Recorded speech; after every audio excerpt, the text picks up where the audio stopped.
Ете на нас, повторно назад во студиото, започнуваме со мојот прв денешен гостин и соговорник. Со мене денеска во студиото е Катерина Куневска, која ни доаѓа од првата детска амбасада во светот Мијаши. Добар ден, Кате, и добро ни дојде во студиото. Добар ден, добре ве најдов. Секако дека ќе нагласам и навистина ми е мило што не си со нас прв пат денеска. Чест гостин во нашето студио си ти и сите други од детската амбасада Мијаши. Меѓутоа, секогаш гостувањето од Мијаши е проследено со навистина голема причина, со некаков нов повод, со нешто ново кое што се случува, односно како и секогаш така и денеска кога зборуваме за сите активности кои што ги има многу, а на кои што вашиот тим посветено работи. Денеска би сакала да започнеме најнапред за тренингот за новинари кој што се одржа неудамно и кој што навистина имаше голем удел во тоа како правилно новинарите треба да известуваат кога станува збор за деца кои што се жртви на насилство и педофилија. Може ли за почеток еден краток ваш бувет да ни кажете што всушност опаќаше овој тренинг? Тренингот за новинари за медиуми, како што кажавте, беше на тема за тоа како да се известува соодветно во случај кога има деца кои што се жртви на сексуална злоупотреба и педофилија. Ова не беше прв ваков тренинг. Детската амбасада Мијаши има одржано во 2009 година други два вакви тренинзи, на кои што исто така учествуваа новинари од различни медиуми од целата држава. Темата на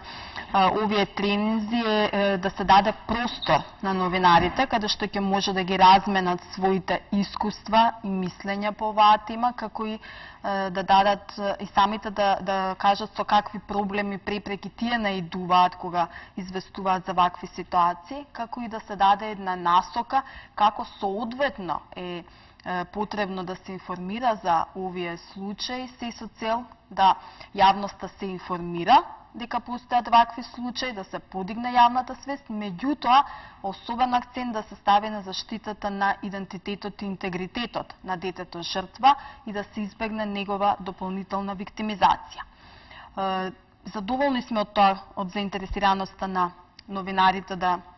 ги посетат и да ги проследат овие тренинзи. Во првите два тренинзи кои што ги споменав беше подготвен нацрт кодекс, односно новинарите дадоа своји мислења што треба да содржи тој нацрт кодекс за соодветно информирање во вакви случаи, а ние потоа во детската амбасада Мијаши тоа го средивме, го компониравме во еден текст и потоа на овој трет тренинг сега кој што беше одржан неодамна во месец септември, новинарите го потврдија, дел од нив, односно сите што беа таму присутни го потпишаа. Тој кодекс на некој начин, значи, дадоа потврда дека се сложуваат со тоа што е таму напишано. Говорам за новинарите, нели, кои што беа присутни на тој тренинг и дека се залагаат дека ќе ги почитуваат тие правила и насоки кои што се таму наведени, се со цел, значи, да ги заштитиме децата кои што се жртви на оваа злоупотреба и колку што е можно повеќе да намалиме вакви ситуации, односно вакви случаи да се појавуваат во иднина, затоа што сексуалната злоупотреба е не една, тука е најтешката форма на злоупотреба на децата и нивните права. Наистина се надевам дека токму ваквите тренинзи, кои што се одржуваат редовно, ќе придонесат за подигање на свеста најмногу кај новинарите кога станува збор за повредување на правата на детето. Оно што би сакала да ве запрашам, споминавте дека минатиот ваков одржан тренинг бил во 2009 година, од тогаш не поминале 3 години. Има ли некаква разлика во однос на информирањето токму на оваа тема од тогаш па до денес? Дали за овој изминат период меѓу двата тренинга нешто научија новинарите? Тренинзите не беа, нели, пред се во насока да се научат, затоа што сепак си ја знаете вашата работа, меѓутоа тренинзите повеќе беа во насока, значи да се заедно да поразговараме, да видиме како треба тоа најсоодветно да се прави со цел да се заштити најдобриот интерес на децата. Ние како организација можам да кажам дека сме забележале, ако порано пред неколку години имаше ситуации каде што можевме да видиме на дел од програмите на некои од телевизиите дека на ова место се покажува куќата локацијата, местото, дури ликовите се покажува, се случувало таква и таква сексуална злоупотреба, можеме да кажеме дека после тие тренинзи забележавме дека многу попрофесионално се пристапува кога се известува за вакви ситуации, не се наведуваат сите тие податоци кои што може, сепак, значи, живееме во помали средини и може многу лесно такви податоци да ни дадат информација за која личност станува збор. Можеме да забележиме дека се повеќе се пристапува професионално при известувањето за вакви ситуации. Дури имавме некои ситуации каде што одредени новинари кои што беа присутни на тие обуки во 2009 година, кога ќе требаше да известат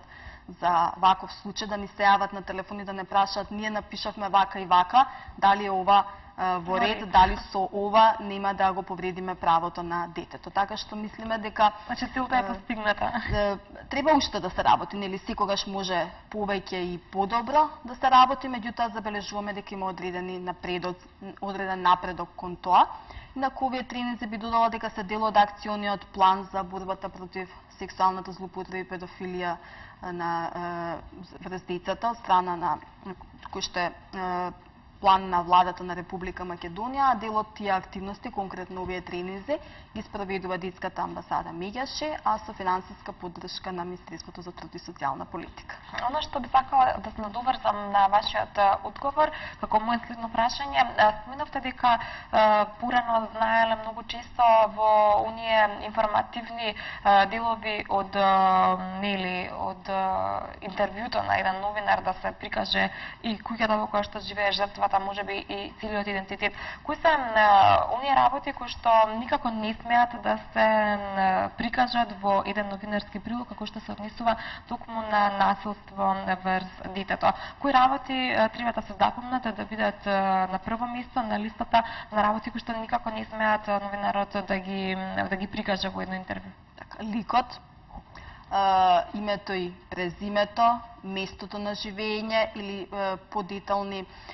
податоци за семејството, затоа што лесно може да се идентификува доколку се кажат податоци за таткото, за мајката или за блиски роднини на детето кое што е жртва, лесно може да се добие слика, односно информација за кого станува збор. Тоа се значи првите неколку основни податоци, потоа наодите, лекарските наоди доколку имаат пристап до таква документација, значи се она што може на некаков начин да ни даде информација за да можеме да го идентификуваме детето за кое што станува збор. Така, би сакала да ми кажете исто така и ништо на релација со Министерството за труд и социјална политика, споменавте дека имате соработка исто така и со ова министерство. Дали заедно комуницирате и дали заедно ги изнаоѓате оние решенија кои што се најдобар начин да се помогне при оваа навистина немила појава, односно појава која што многу често знае и целата нација да не потресе и да слушнеме за некој немил настан. Се случува ли да заедно седнете и поразговарате со одредени представници од ова министерство во се со цел изнаоѓање на некое решение? Детската амбасада Меѓаши е член на координативното тело, кое што е задолжено за имплементирање на акциониот план кој што го споменав за борба против сексуалната злоупотреба и педофилија врз децата. Ние сме една од невладините организации што се членки во ова координативно тело и за одредени прашања разменуваме мислења, ставови, се консултираме, меѓутоа нели секогаш ако е зголемена и продлабочена соработката е уште подобро. Така, во контекст на тоа би сакала да го споменам и се телефонот, кој што наистина не пропуштам прилика лично јас да го споменам, затоа што сметам дека е наистина многу важно сите млади луѓе, децата посебно кои што еве гледаат оваа емисија да го слушнат уште еднаш, можеби по не знам кој пат овој се телефон да ни го кажете вие, меѓутоа да ни кажете се зголемуваат ли повиците, бројот на повици на СОС телефонот, се намалуваат ли, што е она што најмногу децата кога се јавуваат го поставуваат како прашање, се интересираат или пак бараат помош? СОС телефонот за деца и млади 0800 1 22 22 е достапен секој работен ден од 8 до 20 часот. Оваа линија е бесплатна доколку се врати од T-Home, фиксниот оператор, меѓутоа за жал се уште не е бесплатна доколку се има јавувања од другите оператори. Ние како организација веќе неколку години наназад вложуваме напори да направиме, да овозможиме овој телефон да биде бесплатен од сите фиксни и мобилни оператори на територијата на Република Македонија. Тоа е всушност и една од препораките кои што дојде од страна на Комитетот за правата на детето во Женева. Станува збор за комитет при Организацијата на Обединетите нации, кој што ја следи имплементацијата на Конвенцијата за правата на детето во сите држави, а воедно и во Република Македонија. Овој комитет препорача дека го препозна овој СОС телефон како алатка за превенирање, рано превенирање на прекршувањето на правата на децата, како и алатка за да им се помогне на децата, и препорача дека телефонот треба да биде 24 часа достапен, треба да се хармонизира со европскиот број 116110 и треба да има одредена финансиска поддршка од страна на државата и треба да биде достапен и бесплатен на целата територија на Република Македонија од сите мобилни оператори. Во однос на јавувањата, иако телефонот е првенствено наменет за децата и младите, нашите статистики, податоци говорат дека за жал во мал процент се јавуваат децата и младите, околу 10% од вкупниот број на јавувањата припаѓаат на јавување од страна на деца и млади. Меѓутоа, она што забележуваме оваа година е дека имаме благ пораст во јавување од страна на младите, што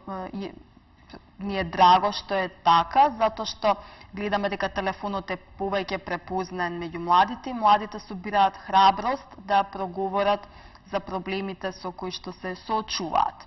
Главно јавувањата на младите на СОС телефонот се однесуваат на насилство, кое што се врши врз нив, дали насилство во семејството или насилство на училиште или меѓуврсничко насилство, и потоа за проблеми од типот на оние младечки проблеми, комуникацијата со врсниците, во училиштето, интегрирање, инклудирање и слично. Така, која е онаа помош која што младите очекуваат дека ќе им ја дадете вие како прва детска амбасада меѓутоа кога се јавуваат на СОС телефонот, што очекуваат од вас?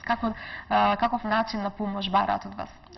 Во зависност од проблемот кој што го пријавуваат кај нас, кога говориме за оние така наречени полесни проблеми, меѓуврсничката комуникација, дружењето со врсниците и слично, повеќе очекуваат одредени насоки и совети и слично, меѓутоа ние не работиме толку на таков принцип. Нашата цел е заедно да преку разговор со операторите кои што работат на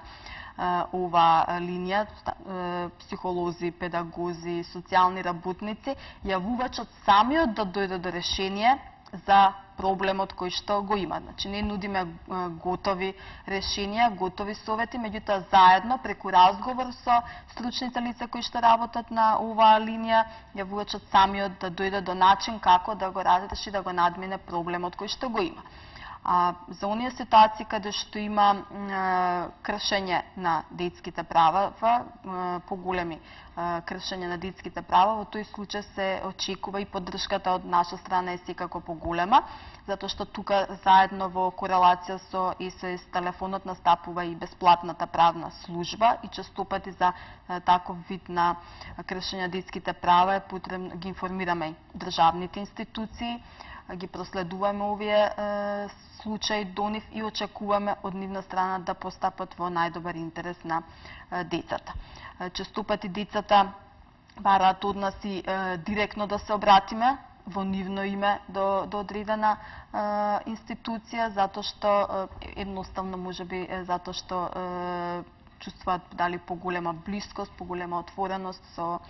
ваквите линии кои што постојат. Го правите ли вие тоа? Она што споминавте, се обраќате ли во име на децата кои што се јавуваат? Да, ние се обраќаме во име на сите јавувачи кои што ќе се јават во детската амбасада Меѓаши на овој СОС телефон, доколку процениме нели дека за тој случај кој што ни е дојавен е потребно да ги информираме и државните институции, затоа што сепак тоа е во надлежност на државните институции да постапуваат и да направат увид во одредено семејство, да преземат одредени мерки и активности што се во нивна надлежност, така што редовно со представки се обраќаме до Народниот правобранител, до центрите за социјална работа, до министерствата во зависност нели од надлежноста, до полициските станици и слично. И очекуваме, тука не завршува нашата работа, него од кога ќе се обратиме до овие институции, бараме и очекуваме повратен одговор од нивна страна за тоа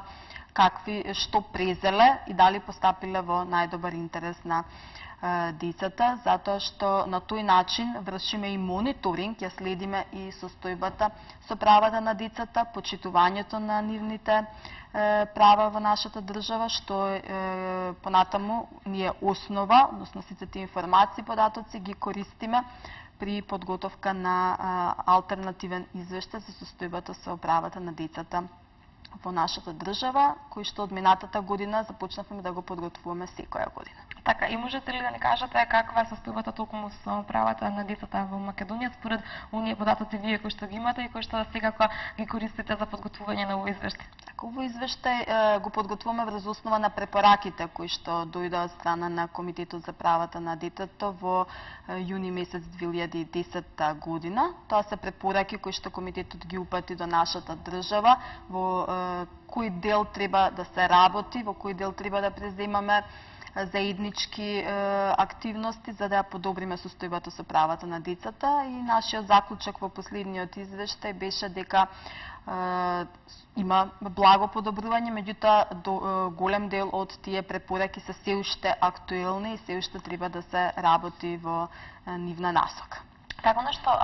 имав можност да го слушнам од вас во текот на разговорот беше делот кога споменавте дека има благ пораст на млади луѓе кои што се јавуваат на СОС телефонот.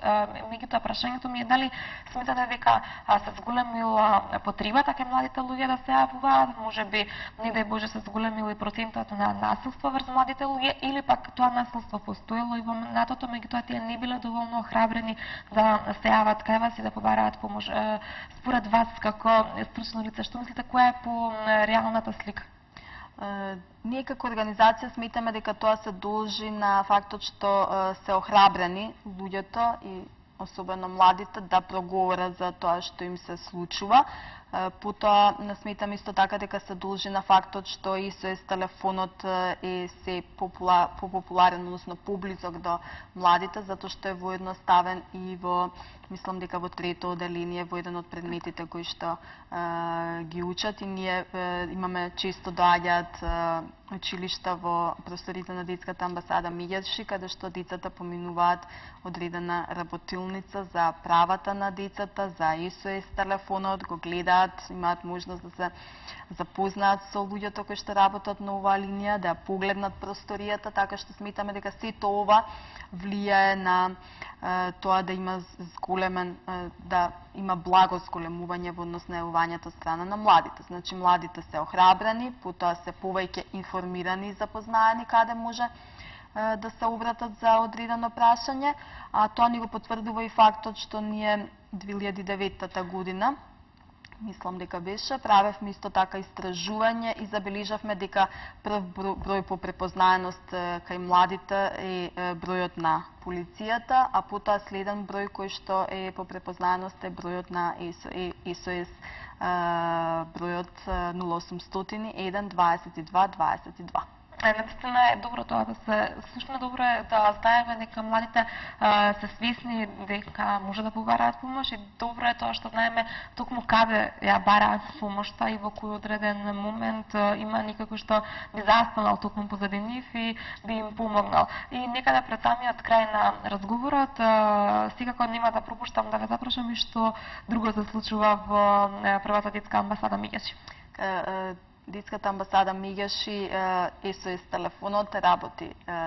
секој работен ден, како што споменав, бесплатната правна служба, дневниот центар за деца кои не одат во училиште. Во нашите простори функционира ваков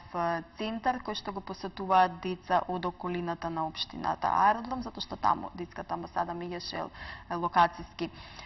сместена. Овој дневен центар и од септември месец е повторно актуелен и повторно доаѓаат дечиња, иако како организација не сметаме дека ова вистинското решение за децата кои што не се вклучени во училиштето, туку треба да се креираат и да се овозможат услови тие да бидат во редовниот образовен систем, а овие дневни центри само да бидат еден линк, една подготовка за нивно успешно вклучување и интегрирање во училиштата. Колку дечиња го посетуваат овој дневен центар? Од 10 до 15 дечиња доаѓаат во зависност од денот и од бројот од кои што доаѓаат во секојдневно во дневниот центар. Потоа програмата за мировно образование ќе функционира и ќе продолжи уште 3 години. Тоа 12 професори од 3 средни училишта во Скопје помина обука за мирно разрешување на конфликтите и ненасилството, каде што се говореше за ненасилството како една вредност, мирот и ненасилството како вредности во дел од нашето секојдневие. И беа формирани младински клубови во 3 средни училишта кои што функционираат, а од следната година планираме бројот на училиштата и младинските клубови да биде проширен, а тука си младите мировни едукатори, 6 млади мировни едукатори исто така беа вклучени во овие активности кои што работат заедно со професорите и со младите луѓе во средните училишта. И имавме последно кога се слушнавме нели за гостувањето, бевме на еден семинар споделување и учење, да им помогнеме на маргинализираните групи млади да се вклучат во редовните општествени текови. Ова беше темата на тој семинар во време трајање од 8 дена, на кој што присуствуваа 26 млади луѓе од 7 држави во Европа, и на овој семинар имавме можност да ги споделиме нашите искуства и знаења, како и да научиме нешто ново, се со цел да им помогнеме на младите кои што се маргинализираните групи, кои што се тука околу нас, меѓутоа некогаш како и да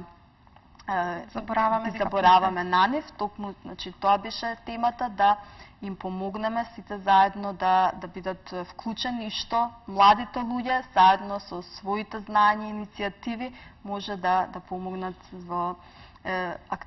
да учествуваат во општеството. Инаку оваа активност беше дел од програмата Млади во акција, која што е финансирана од страна на Европската унија. Така, би сакала уште едно прашање поврзано токму на оваа програма. Споминавте дека имало голем број представници од 7 европски земји. Кои се искуствата кои што ги научивте токму од нив и како тие се справуваат со маргинализираните групи и заедници во нивното општество, и има ли нешто кое што е интересно и корисно и кое што би требало да се имплементира и тука и кај нас? Токму така имавме една посебна сесија за тоа секој од учесниците, представниците од државите да ја представи состојбата со маргинализираните групи на млади во нивните окружување, во нивните држави. Дојдовме до одредени сознанија дека проблемите со кои што се соочуваат маргинализираните групи се повеќе или помалку слични во сите држави, меѓутоа има и успешни примери. Имаше од 7 држави, имаше од Германија, од Италија, од Полска, од Турција, од Хрватска,